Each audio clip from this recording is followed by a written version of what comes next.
مطلب یہ ہے کہ جب آپ اللہ کی نعمتوں کو یاد کریں گے تو آپ کو سر تا قدم نعمت ہی نعمت دکھائی دے گی۔ اگر تم اللہ کی نعمت کو شمار کرنے لگو تو گن نہیں پاؤ گے۔ وَإِن تَعُدُّوا نِعْمَتَ اللَّهِ لَا تُحْصُوهَا۔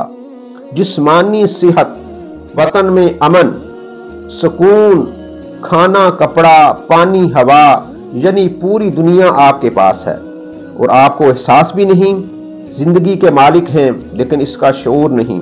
اس نے اپنی ظاہری اور باطنی نعمتیں تم پر انڈیل دی ہیں۔ آپ کے پاس آنکھیں ہیں، زبان ہے، 2 ہونٹ ہیں، 2 ہاتھ ہیں، 2 پیر ہیں۔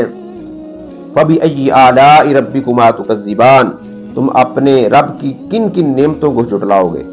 کیا یہ آسان بات ہے کہ آپ اپنے پیروں پر چل پھر رہے ہیں جبکہ کتنے ہی پاؤں کاٹ دیے گئے؟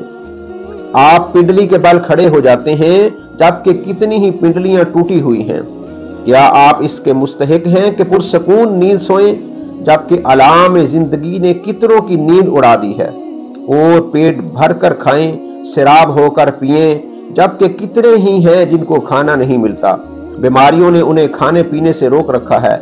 کان کے بارے میں سوچیں، آپ کی سماعت درست ہے۔ آنکھ کے بارے میں سوچیں، آپ اندھے نہیں ہیں۔ اپنی جلد کو دیکھیے جو برس و جزام سے محفوظ ہے۔ اپنی عقل کے بارے میں سوچئے کہ آپ عقل والے ہیں، آپ پر جنون یا دیوانگی طاری نہیں۔ کیا آپ احد پہاڑ جتنا سونا لے کر اپنی ایک آنکھ دے دیں گے؟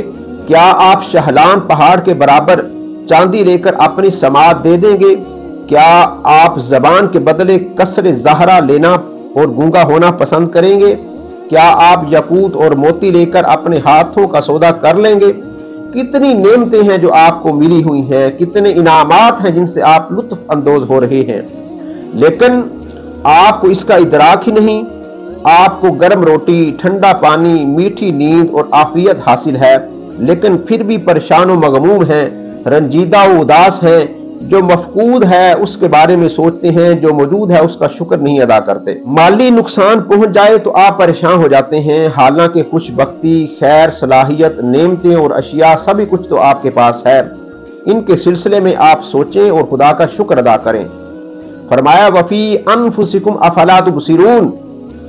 سورہ زاریات کی ورس نمبر 21 میں ارشاد فرمایا کہ تمہارے نفوس میں بھی تمہاری نشانیاں ہیں، تمہارے نفوس کے اندر بھی تمہاری یہ نشانیاں ہیں، کیا تم سوچتے نہیں ہو؟ افلا تبصرون، کیا تم دیکھتے نہیں ہو؟ اپنی جان، اپنے گھر والوں، اپنے کام، اپنی صحت، اپنے دوستوں اور ارد گرد کی دنیا کے بارے میں سوچیں۔ اللہ کی نعمت جانتے ہیں پھر بھی اس کا انکار کرتے ہیں۔ یعرفون نعمت اللہ ثم ینکرونہا۔ سورہ نحل کی ورس نمبر 83 میں ارشاد فرمایا کہ اللہ کی نعمت جانتے ہیں پھر بھی اس کا انکار کرتے ہیں۔